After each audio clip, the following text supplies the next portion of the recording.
Broadcasting live from the Business Radio X studios in Phoenix, Arizona, it's time for Phoenix Business Radio, spotlighting the city's best businesses and the people who lead them. Good afternoon and welcome to Collaborative Connections radio show and podcast sponsored by KLM Consulting. I'm your host, Kelly Lorenzen. We are coming to you live from the comforts of our home or our office while Karen Nowicki is producing the show at Phoenix Business Radio X studio inside Mac 6. Collaborative Connections is a radio series created to bring entrepreneurs, nonprofits, and associations together to build relationships, foster collaboration, and grow a stronger community together. Our hope for today is that listeners and guests alike will walk away with a golden nugget, a new resource, or a tip for their business. The sponsor of our show, KLM Consulting, is an on-demand business concierge marketing and project management firm with over 17 years of award-winning business savvy. KLM Consulting helps fast-growing companies and entrepreneurs build, brand, and brag about their businesses. Today, I have the honor of being in the studio with three amazing people that I'd love to introduce you to. Thank you so much for being on the show. Heather Locke with Hammersmith Support. Thanks for coming on with us today. Thanks for having me. And Marwan Halabi with CMIT Solutions of South Scottsdale. Did I get that all? That's right. Hi there. Thanks for coming on the show.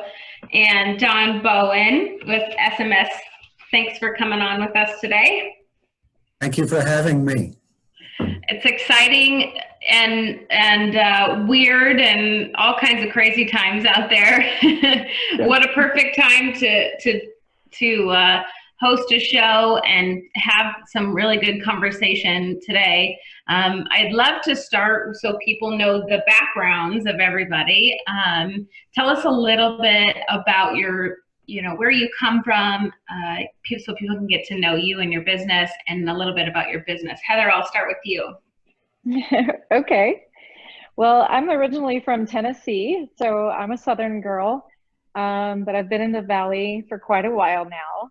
And I've been a business owner for about the last 10 years.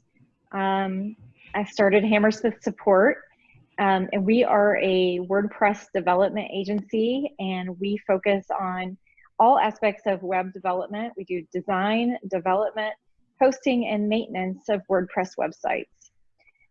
We work with a variety of clients from solopreneurs, to nonprofits, to international companies. And we really focus on customer service, and transparency is our core values, as well as giving back.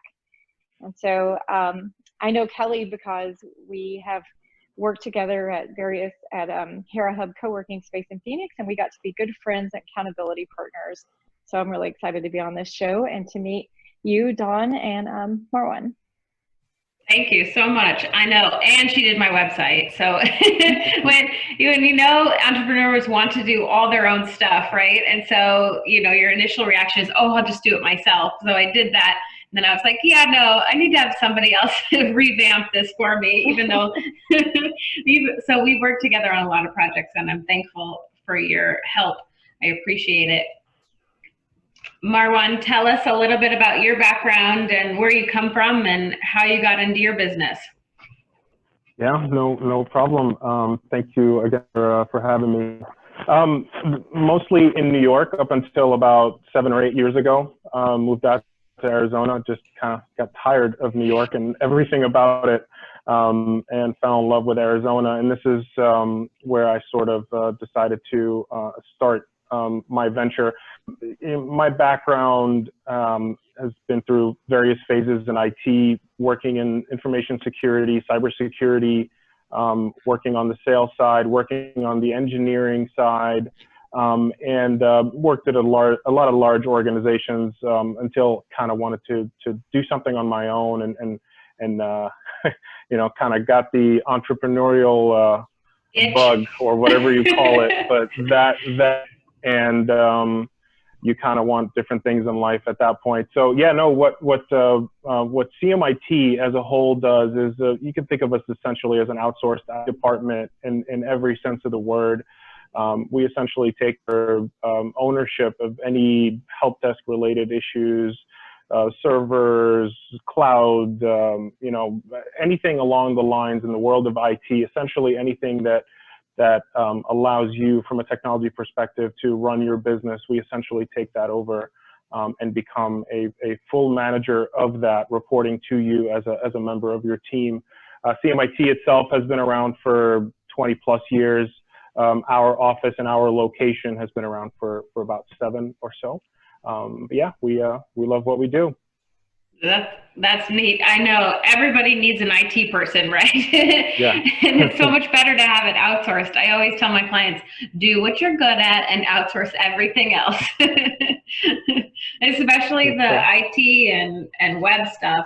There's no reason you should try to fight with that. It's such a scary space to a lot of people, of course, and depending on, you know, the mindset that an organization is in, and depending on where they're at in their journey towards, you know, what everybody calls digital transformation. Every element of our business will eventually be digital in every way, shape, or form. It's a scary thing for a lot of people. So that's really what we kind of try to fight with. Typically, is the educational element, is to help our clients and our users understand where technology is going and why we're making certain decisions. But yeah, it always freaks people out. They just kind of bucket us out like, great, just fix this. Whatever it is, just make it work. I don't really need to know the details. Just please get your team to fix this. But yeah, we still love it though, of course. That's awesome. Don, tell us a little bit about your background, where you come from, and how you got started in this business. Sure. It's personally, my background is Marine Corps brat. So I'm from everywhere the naval air stations trained Marine Corps pilots. So every place from Florida, California, South Texas. Early career was with IBM. And they sold off the division that I was in, so I went back to school and learned how to ski and get a degree. So I had a good time doing that until really cable TV found me. So it just so happened that a friend of mine was in the cable business as the general manager, so I got into the marketing and business development of that just as a favor to him on a short-time job. They asked me to come to Phoenix back in 1987 for a 6-month contract, and here I am. So got into the business of cable television when it was satellite dishes were as big as a house. And that's what you needed to get 12 channels. Things have changed quite a bit. So our company, in business since 1985, has obviously had to morph and shift over that time frame. When video suddenly started going streaming here recently, the whole cable television world is upside down and just in total disarray. When you had to pay for 57 channels and you had no choice in that, that was cable TV. Now it's streaming whatever you want, whenever you want, wherever you want. So as Marwan indicated, everything is digital, including your television. Mm-hmm. So it's a whole different world. And that's where our company is really trying to turn another corner and reinvent itself. And it's a challenge. It's very challenging. And so what's the specialty now? What are you focused on now? We've moved from digital rights management, which is a nice term for just managing the contracts of cable television to the viewer. We've actually sold off most of those businesses, and we're looking at going into the digital section of that with a little bit of a package, actually using Marwan as our main contractor, but wrapping in the hardware and the cybersecurity insurance with that as a total package. So we actually did start that 2 years ago and built that up and sold that off And now I'm repackaging this in a different way, and really excited about doing that. And I think this is probably where Heather comes in that our prior businesses have always been RFPs and networking and trade shows and association magazines. And of course, now with COVID, none of that is really there. So we're kind of groping on how do you start a new business, new segment without the old tried and true of trade shows and associations. Yeah, the nice thing is, yeah. Go ahead, Heather, because I know you and I both have a lot of. It's just definitely become so important, and it's always been important, but in the last 3 months, it has become people's primary, it's their front of their business. Where you used to come to their office, their website is now the office. It's that visual people have. Yeah, absolutely. And to your point, Dawn, yes, you can't go anywhere to the associations, but being a part of associations and, like Hera Hub Phoenix, being a part of co-working spaces and having radio shows and having, podcasts and all these things, you can still network, right? So I tell clients, make sure you have you're a part of 3 things, whether it's a nonprofit, you're on a board, association, pick 3, because they will always have stuff, that happens even now when it transferred all to virtually. So we've had with Hair Hub Phoenix, we've had virtual co-working time, we've had networking on there. Max 6, where Phoenix Business Radio X has tons of leadership academy, so we get to see each other's faces and learn stuff. And we've been talking a lot about, the values and how we switch to a digital world and how we showcase our business to that. So yeah, to your point, yes, whereas trade shows are fading or magazines are fading, but guess what? They still have a digital presence, like Heather says, that you can be a part of. So it's what I find interesting about this whole transformation, which I think will start to come to light even more, is some of the added benefits you get when it's a purely digital format. You're able to attend essentially anything that you want to at any point that you want to, and essentially, in a way, get even more benefit than you were going to go there physically, because of the accessibility element of it, and everything is digital. And a lot of them, I find that they're starting to even get the conversation going way ahead of whatever the event is. So it's this collaboration that actually leads up to the event, and then it gets introduced into the event. So it's really interesting what necessity does, right? And I think it's just going to keep evolving, and it's going to get crazier and crazier, I think, with augmented reality and things like that. Yeah, that's a whole nother conversation, right? With all the technology. I think that having everything online and digitally is making people more efficient, right? You can go, like you said, you can access the information anytime, but there's so many more meetings and networking events and everything you can go to because you don't have to drive anywhere. That's right. It's perfect. Yeah, you're no longer limited geographically either. You can really expand beyond the market. So true. Yeah, whereas we thought, you had to be in person to see, to do these sessions. I have brain dump sessions I do with clients, and I thought we had to do it all in person because it helps. But we've been able to record these sessions and write on the whiteboard in the Zoom, and then people can have the content to review back, a lot more time. So I think there's obviously, whereas I'd love to hug my clients and still be able to see everybody, it definitely is, there's benefits. I always say, what's the silver lining, right? What are we finding that's the positive of all this?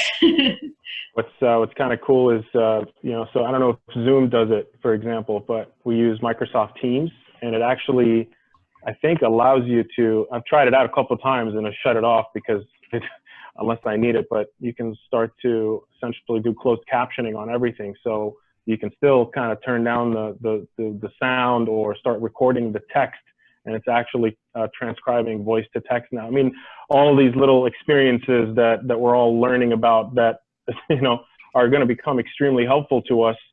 But that said, though, I think we'll all really miss the social element of it, right? The energy element of being in the same room, in the same convention center as thousands of others. We'll get back to it, I believe. Yeah, I don't think that can ever go away. That would be sad if I never got to hang out with my people again. Yeah. That was an interesting conversation I'm seeing constantly on the CNBC and the other financial news services, is that airlines are afraid that business travel, which is the meat and potatoes of their business, that business travel may not come back near as what it is or what it used to be, as companies realize they don't really need to spend all of that money on it. So this dovetails into a question that I have for you, Marwan, is are your customers very reluctant to have your people come into their space and their office? Do they question in advance the precautions of masking and hand washing? Is this impacted you? For us, we couldn't really skip a beat, and I am so thankful to my team for just doing what had to be done. At the time when it was just horrible news on top of horrible news and the fear element, but we had to absolutely deal with that. So masks all around. We would try and push a little bit harder to get more remote work done, ask the user for some physical assistance versus, what we would have done before is just get somebody out there and get the user happy. But for us, we couldn't really stop doing what we're doing. We are an essential service to any business that we support. If something's down, they can't, collect money. They can't pay their people. This is a big deal for us. But we've been asked by a few to abide by their rules, and of course we would. Staying very, very distant. They would set up some sort of a location for us where we can potentially do work where it's 6 feet away, masks on the whole time. And in a lot of cases, they would also let us come in after hours as well when nobody was in the office, just to eliminate the risk altogether, and then just wipe down, any surfaces that we touch. So yeah, I'm so thankful for my team. We couldn't really stop doing what we were doing, but we've absolutely had to overcome just a few challenges here and there, just to kind of be where our clients need us to be and behave how our clients need us to behave. Yeah, I see that in a lot of businesses. My husband owns an electrical contracting business, and they've had to shift, where it's at night, or whether it's, they trade off between different subcontractors to figure out who's going to be in when, so there's a lot of shifting for sure going on. It's nice though when you can have a team that is willing and able to shift with you, quickly. Yeah, for sure. For sure. Yeah, and I know that. Our techs have some of our main three businesses are the trifecta of COVID. It's prisons, assisted living, and hospitality. So those are tough areas right now. Oh yeah. I would say so. Is there stuff you can do remotely that you don't have to go there, or because you give them the hardware? Tell us about that. Tell about your shift. Yes, we are installing more updated equipment that allows us remote access into the video piece of this. So that has helped quite a bit, but it's not everywhere. So you still have to make some of those personal visits. Mm-hmm. Yeah, and figuring out and keeping up with all the what's going on about they say mask, no mask, gloves, no gloves. Like, what are they? Got to keep up with all of it, right? For every business to try to make sure you're maintaining the right level of, care for this whole thing. Right. What about you, Heather? How has it shifted for you? Well, I will say I've been able to take advantage of just the extra time and no travel time, and I've done a lot of Zooms. I think one day I did 9 Zooms. So that's been interesting, and business has been very active. I mean, I've had a lot of people needing to shift and us trying to accommodate them quickly or get their We have events clients that have events that are now going online, and so we're going to support that. We have a couple of restaurants we support, so that's been ever changing. And I don't know, I feel like productivity in general is higher for my team, at least, just because we are at our desk more. So probably not good for our physical health, but good for the business. You have to make sure you have those intermittent, right? When you have 9 Zoom calls, you're like, oh dear, I got to get up every, for 10 minutes in between each, right? Yeah, and I think you also realize too that when you're on a Zoom, whereas if you're in a physical meeting, you can kind of look down and be, take a moment in your head, but on a Zoom, you're very much active on the whole time because you have to stay engaged. And I find it's like almost more tiring than being in actual meetings, being on Zooms. You're always in the spotlight. You're always in the spotlight. Yeah. Great. For those like a of broadcaster. Yeah, for those of us who don't like to be in the spotlight, that's a little. You're right, Heather. Though it definitely has increased efficiency. But the cool thing is with all of our contacts and referral partners to be able to, everybody right now seems like they're giving away tons of information, right? They're trying to help people through this shift. And, from a productivity coach that I do a lot of, referral business with, she's like, you have to have time blocking, and then, you know what I mean? And then you have to have things in between that to be able to move your eyes, to be able to have that downtime from the Zoom. So it's just cool to see the shift that everybody's making, but also the amount of good content and that they're sharing, with everybody, because we're all having to do it. And engagement is super high right now on social media, on LinkedIn, even website analytics reports that we generate for our clients each month. We're just noticing like more time on page, more visits, like really overall engagement is really up. That's so good for all of us who push that, right? That's really good. So tell us about, Marwan, if you had the perfect client, who would it be? Who's your perfect client? Perfect client. Well, I don't think, we never really think along those lines, but a client is more helpful towards our cause if they're sort of more amenable to the change that's happening from a technology perspective, the better ways and the better things and everything that's happening around cloud and software as a service and all of that. So that's usually kind of helps us out when they understand where we would like them to be in a few years and what we see the industry doing. It helps, but there are so many clients that, it's hard for them to get to that point. As far as the size of customers that we manage, typically it's anywhere from, anywhere as low as 5, probably, all the way into 500, 1,000 employees type of thing. Typically when they're larger than that, they have a large team. They have their own sort of ways that they need to handle things, and it has to be kind of kept separated out. But and that's also kind of shifting as well. Just as you said, outsourcing for something that you don't necessarily want to, create a team for and constantly manage over the years is a great thing when you find the right partner. We really kind of play in any space. We don't focus on a specific industry or anything along those lines. Technology is technology for us.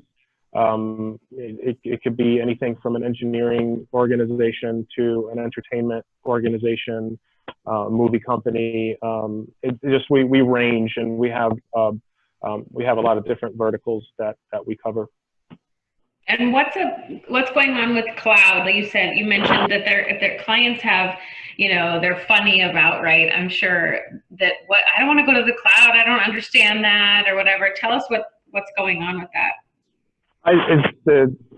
So what I like to when you talk about technical use cases, I like to really focus on the why, right? A lot of folks want to just move to the cloud just because, or just because it makes sense, or they've seen somebody else do it.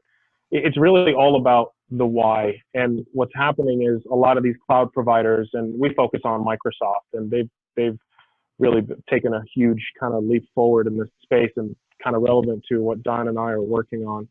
You know, they're making everything almost as simple as a checkbox, versus what typically would take months and months every time something new comes up, or a new scenario comes up, or new systems have to be deployed.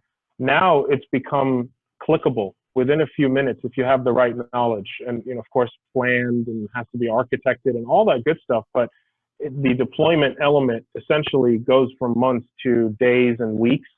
So that's really what's happening, is the proliferation of all of that sort of stuff is just kind of keeps bubbling up, and every year there's yet another introduction of some new groundbreaking technology that it just makes it more and more difficult to stay with an on-premise and a sort of what I'll call the old mentality type. We must keep everything in-house and we must keep everything private. It's almost become, it's a no-brainer in the sense of we'll have the capacity to scale to any point that our organization gets to. We will never have to worry about hardware costs, updating hardware, all of that sort of stuff. So that's really what I see is happening, is that the use cases that are becoming possible with cloud and the speed at which they can be deployed and the integration capacity, they're becoming too difficult to ignore for any size organization, truthfully. That's kind of what I see happening. But it will always depend on the business. It will always depend on how they want to view themselves, where their growth trajectory is, if they're still sort of more in the private scenario. I always do my best to challenge those, because even the largest banks and the largest organizations are sort of jumping ship to things like Office 365 and now Microsoft 365. So I think it's an inevitability.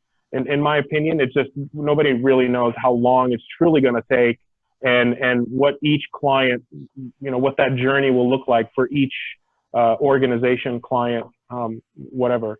So yeah, that's kind of, again, my opinion on it. It's awesome to be in this space for somebody like myself who's so passionate about technology. It's becoming real, and it's becoming extremely usable, and the simplicity around it is becoming too difficult to ignore. And I talk about the thing that Don of course wants to look into and build out. This really, to me, it's all about simplicity. You can get up and running and go within day one, versus having to wait for equipment, have to wait for a team to pre-set up everything, network everything. Everything is readily available. It's just a few clicks away. And that's just kind of what I see as the future. And then the sooner an organization can look at that and adapt it to their strategy, I feel like they'll be more and more competitive over the years. And efficient and all of it, right? And quicker to respond, I assume. And I think it helps everything. It does. It does. Don, tell us a little bit more about your ideal client, or about this new hardware that he's talking about. Sure. It's my ideal client, and I have to, I'm a bit schizophrenic in the old legacy business. We have a lot of ideal clients, but that business is melting away. So we're standing on a small iceberg on that, but it's still excellent cash flow and will be for a long tail on that. The new business that we're trying to get started and actually restarted again is my ideal client, as I see them from a sales perspective, is that average of around 10 users to 20 users. And the only reason I pick that size is they seem to start getting their own in-house IT once they get larger than that. So I'm looking at those that are kind of on the cusp of that. They have that realization that IT is a big piece of their spending, and it's unpredictable, and it's constantly growing. They have the idea that they need to move to the cloud because whatever their platform is, and typically, like if you get into an assisted living or an apartment complex, they have a software platform that they rely on for their business. And if they're at a server that's on premises and they're really kind of being pushed to the cloud, to me, that's the ideal business that we want to attract, so that we can move them so that Marwan, who's the master of the universe in that, can move them seamlessly to the cloud. And then we actually do a turnkey whole house for them. And I know that's a bit cliche and probably overused, but I come at it from a marketing perspective of we really want everything in there. Because when I walk into an office, the last person I want to talk to in that office is the IT guy. Mm-hmm. That's the one I want to go around, and I want to go to the CFO or CEO. The person who's close to all of the spending. Not just the brand new computers, which have to be purchased every 4 years just to keep up with technology. Not just to the recurring of the IT tech wherever they get them, but all of it and bundle it all together. So we put that all in one package, add cybersecurity insurance to it, and it's a compelling product.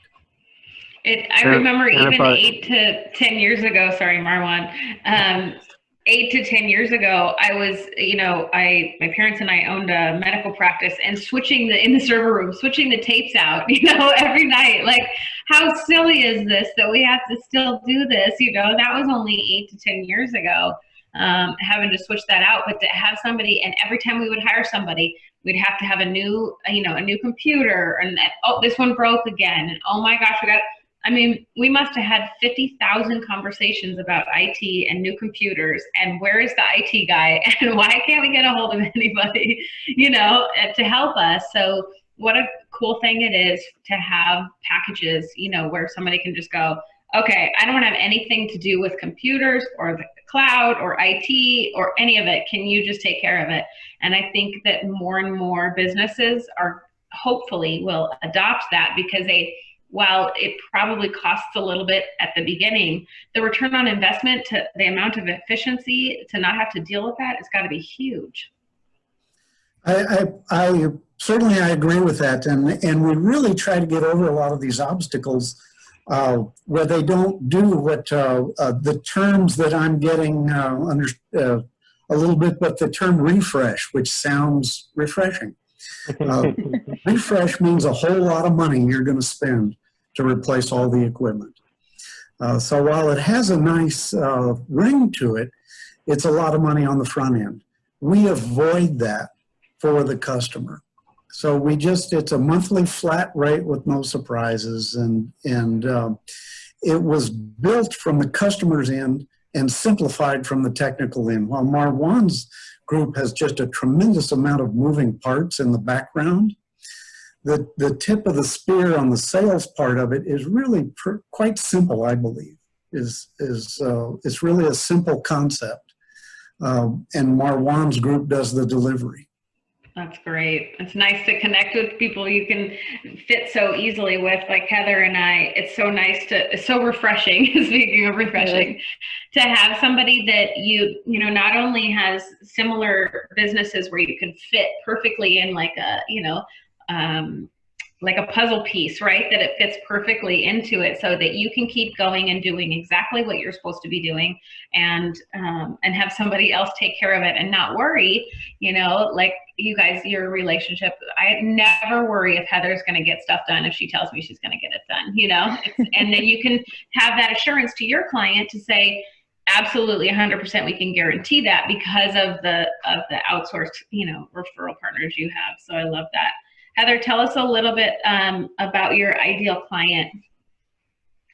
So I was just thinking how you guys manage the IT. We provide a similar service for maintaining your website.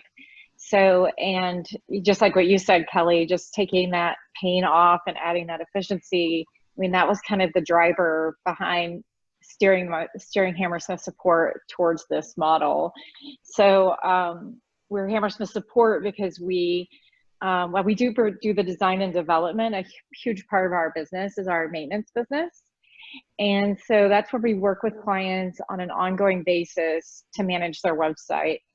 And so what this means is each month we go in and we take a full backup, we keep a live staging version, we update the framework, we update the plugins, we check its SEO, make sure there's no 404 errors being thrown like through Google Search Console.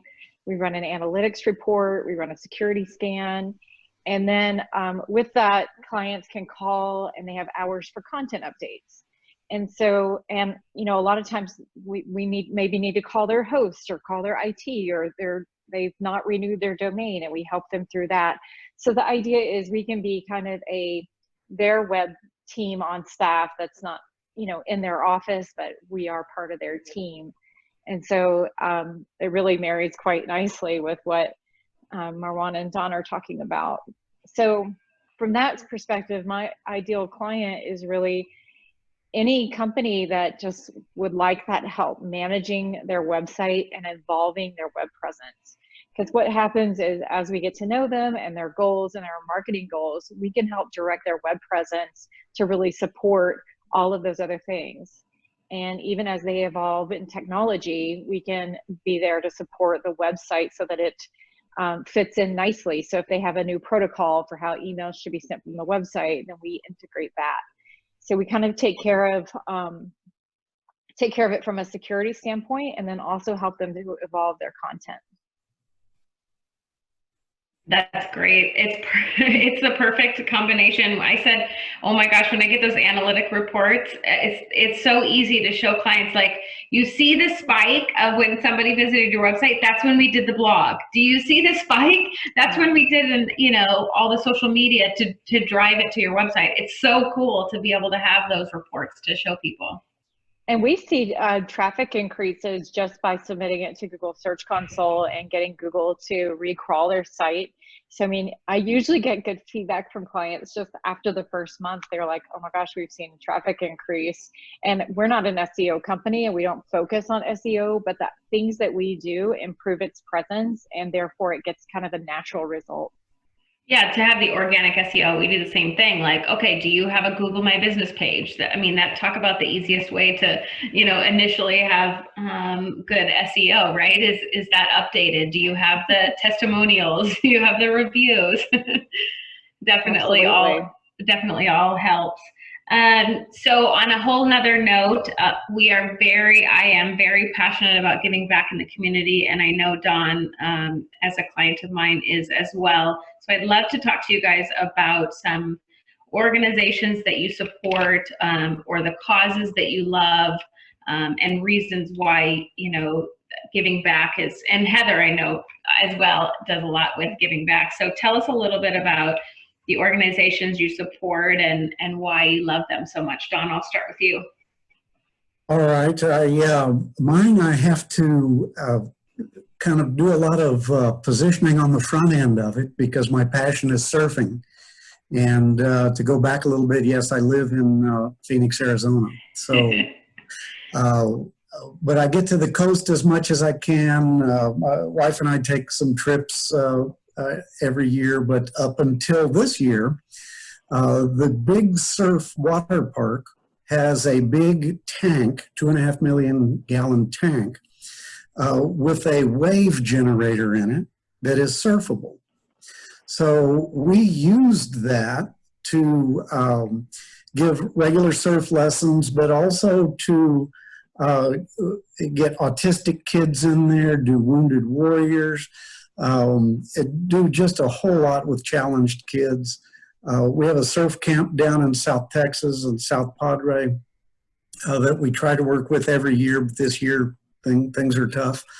But yeah, that's my passion, is surfing and getting those kids in the water on a surfboard. It gives a lot back to me.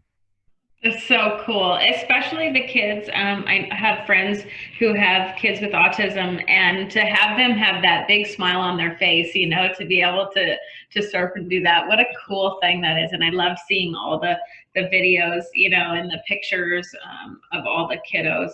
What a neat cause. It is. It is. It's a big part of my life. It really is. That's neat. Marwan, what about you?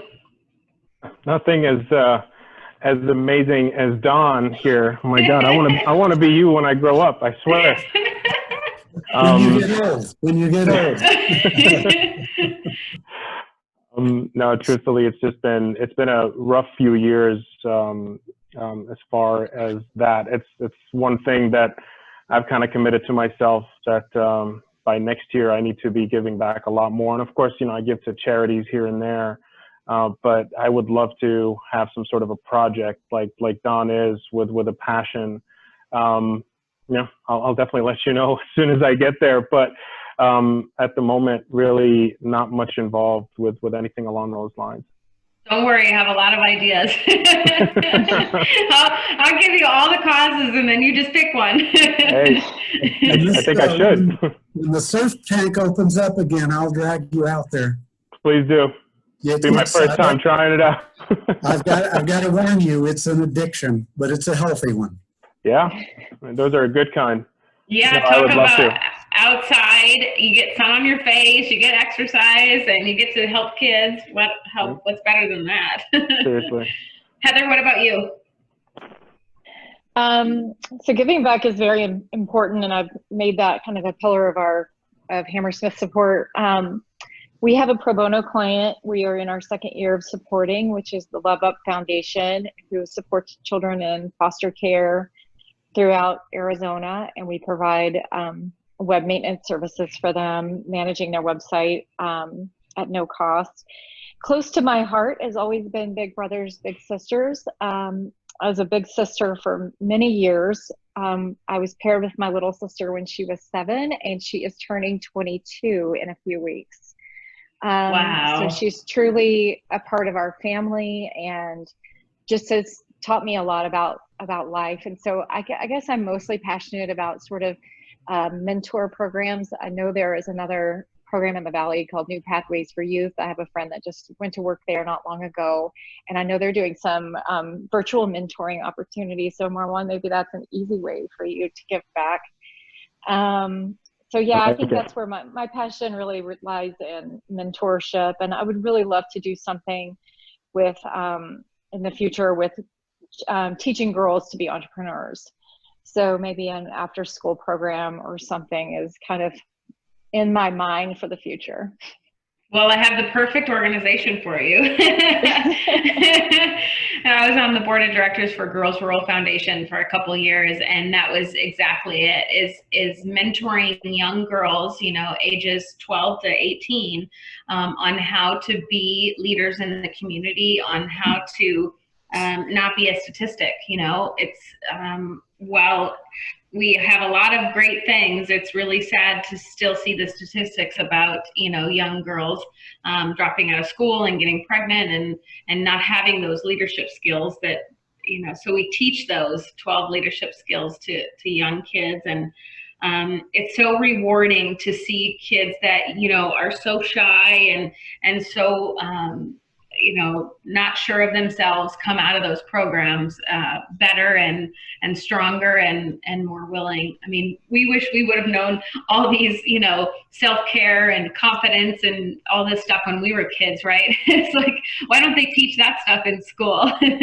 So it's such a nice complement to everything else, is having that, you know, give back is for our younger generations for sure. And I bought a after school club. They have a after school club in a box, you know, from Girls Rule. So I bought one just to be able to teach my kids the same, you know, whether it's boys or girls, especially teenagers, they have no confidence, you know, or they don't seem like they have confidence up until they're about 10 or 11. And then it starts to tank for some reason, which is so heartbreaking. And so to be able to give that is so rewarding to have something you can teach them. You know, they're like, oh, I can do that. Oh, I can do that. It's really nice. Tell us on a whole other note, tips and tricks. So we're all entrepreneurs. We all have been there, done that. Is there something for business owners who are listening, something you wish you would have known when you started your own business? I'd love to provide tips and tricks, you know, for whether it's in IT or just in general business ownership. Is there something you wish you would have known, or something you just learned recently now with all this shift that you could share with everybody? Who wants to go first? I think for me that I went the first 7 years really with not doing any marketing or outreach, just from referral.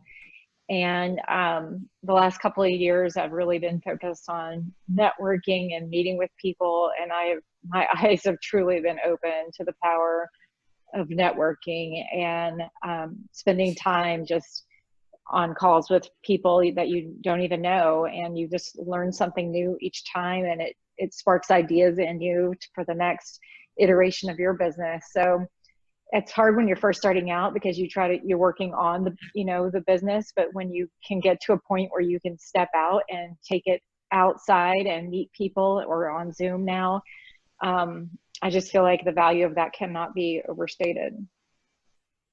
100% agree with you on that, for sure. Having those connections to be able, even if it's referral partners or in the future to do business together, or clients, networking is huge. And to do it yourself, right? Unless you're, can pay somebody over $100,000 a year to do your networking for you. Business owners should always be doing their own networking because you're your brand, So doing those 9 Zoom calls in one day to fit it all in, Heather. I wonder what the world record is. Maybe I can look at breaking it. Don't do that. You need to have breaks in between. I'm going to tell you about efficiency. Marwan, what about you? I wish I had read Napoleon Hill's books sooner. There was one concept that, once you kind of make it past, it's helped me tremendously. Simple concept of just doing more, going the extra mile, essentially going past what you owe on paper, constantly doing that. A lot of, you kind of end up in a situation where you don't know if it's really going to come back. And I can tell you now, it does come back. So that is one thing that's helped me, is kind of looking at it from a true relationship perspective. In every scenario, every tiny scenario, go the extra mile. Do it, even if it's not necessarily owed. It's something that really sticks with our clients, and it just puts you in a different league altogether. That's something that could have definitely helped me early on. I love that. I do too. What's the name of the book or the author? Yeah, the whole Napoleon Hill is the author.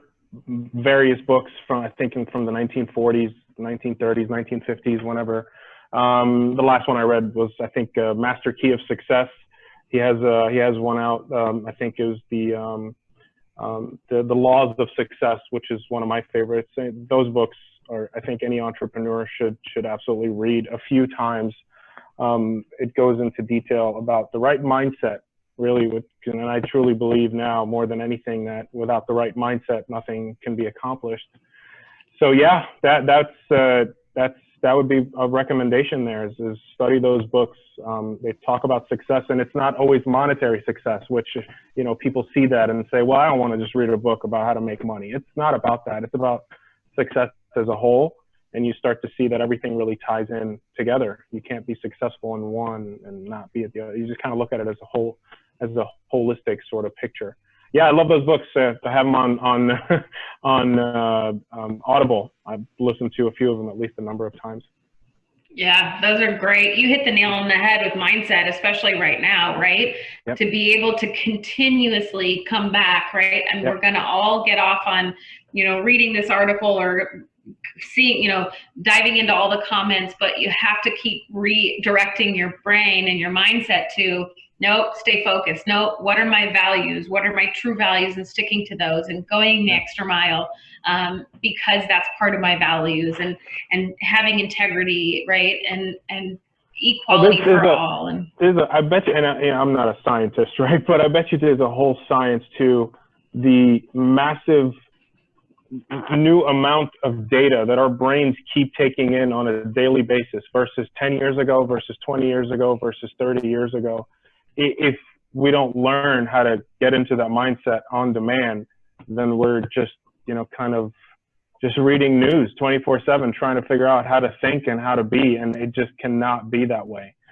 Without focus, you really can't do much. So, but yeah. I love that. I love that. John, what about you? Tips or tricks or any resources you have for entrepreneurs? I would say that it's not really a tip or a trick. It's just a constant reinforcing and reminding myself of exactly what you were talking about at the original, the first minute of the program. Let those do what they do well, do it, and you focus on what you do well. Have found myself too many times being a mediocre marketing person, as opposed to hiring a really good marketing person and getting back to what I do. And so it's, hopefully I'm learning that and it'll stick this time. But repeating that mistake is something I'd like to stop. Yeah, when people started, they tell me, I just spent 2 hours trying to figure out how to post that. I'm like, oh my gosh, don't do that. How much do you make per hour? Do not spend 2 hours. If you really think about, if you drill down how much you make per hour, if you did a whole year's annual salary, there's no reason to take 2 hours to do something that you're not good at or that you hate. Right? I always say, I started the business to do one particular thing. So that's what I'm going to keep doing. And I'm just going to keep outsourcing everything else because there's no reason to do something you hate if you're an entrepreneur. And I would add to that by, even if I could figure out how to do my website or something like that, and it would take me 2 hours, I could have maybe saved some beer money by doing it myself and doing that. But I'm much better off spending that 2 hours doing something I want to do, whether it's surfing at the surf tank, paddleboarding. I am much more enriched by doing that than I am saving that pocket change on the website. 100% agree with you on that. A coach gave me a suggestion that I've been thinking about a lot, and she was saying, you should manage your energy, not your time. And so, doing the things that really give you energy, and if things are going to drain your energy, make sure you plan something that gives you energy after that. And I thought that was really good advice. I love that. I'm going to put that up, I think, on my wall, right? I've been doing that with being home for the last 3 months, in between calls, in between appointments. I have, 10 minutes, whatever it is, even if it's 5 minutes, 10 minutes. And I go to a dance party with my daughter in the living room, or go outside and get some sunshine on my face or something, because you have to it's all of that combined, right? So it's the mindset of bringing yourself back, but it's also what's going to give you energy to come back and be focused. That's huge. That's True. Huge for people. Yep. Can you believe it's almost 2 o'clock already? Time goes by so fast, doesn't it? It does. Tell us before we close, I'd love to have everybody know how to get a hold of you. So tell us the best way for each of you and then the last thing I'm going to do is, if you have a quote or a book, I know some of you already shared a quote or a book, but if you have any last minute words, I'd love to hear those as well. Heather, where can we get a hold of you? And do you have any last minute thoughts? Well, my website is hammersmithsupport.com. You can find me on Facebook and Instagram and LinkedIn under Hammersmith Support. As far as a quote or a book, One of my favorite quotes is, "The easiest way to do it is just to do it." And a book that I have found really valuable in the last year is Creating a Story Brand by Donald Miller. Creating a story brand's huge, huge, for sure. Thank you so much for being with us today. Don, what about Thanks for you? having me. You're welcome. I would have to say that my favorite quote, and I have no idea who said this, and I'll clean it up, but it's stuff happens and always will. It's what you do about it that counts. I love that. And I think my favorite book is called The Knowing Doing Gap, but I do not know who the author of that is. But I've read it a couple of times and love it. And the basic premise of it is, so many times we really know what we should be doing, but we're not doing it. And figuring out the why, right? Why are we hesitating on that, or why aren't we doing it? Yeah. Bridging that gap, getting over that. The habit becomes so key. Mm-hmm. You fix your habits, you fix everything. Absolutely, that's for sure. So how can we get a hold of you, Don? Email is the best, dbowen@smstv.com. I live on email. As we all do these days, right? 24/7. And my website's broken, but Heather's going to help me with that. I have no doubt that she will do an amazing job for you. I can't wait. Marwan, what about you? Any last minute thoughts, and how can we get a hold of you? I don't have a quote in mind. Well, I'll go back to the Napoleon Hill sort of reference before. As far as contact, email is usually best, but of course I'm on LinkedIn as well. Marwan at CMITsolutions.com, MARWAN at CMITsolutions.com. I find that now I just say my name and I always have to spell it now. I just do it just in general. Even if somebody doesn't ask for spelling, I just feel like I just have to spell it. I've gotten into that. But yeah, no, email address and LinkedIn are both perfectly fine. Nice. Thank you so much, everybody, for being on today. I hope everybody learned something. I know it's nice to, even though we've heard about mindset, we've heard about giving back, we've heard about all these things, it's nice to have a refresh to remember again, right? It's nice to think about it again and have those conversations so that we stay true to our values and stay focused and have the right mindset. So thank you all for being here today. You've been listening. Thank you. You've been listening to Collaborative Connections radio show and podcast, sponsored by KLM Consulting. Clients of KLM Consulting can continue to do what they love while having the support they need, because we offer business development strategy sessions, concierge services, ongoing consulting, marketing, project management, and social media training. Tune in on the third Thursday of every month at 1 p.m. Until next time, happy connecting.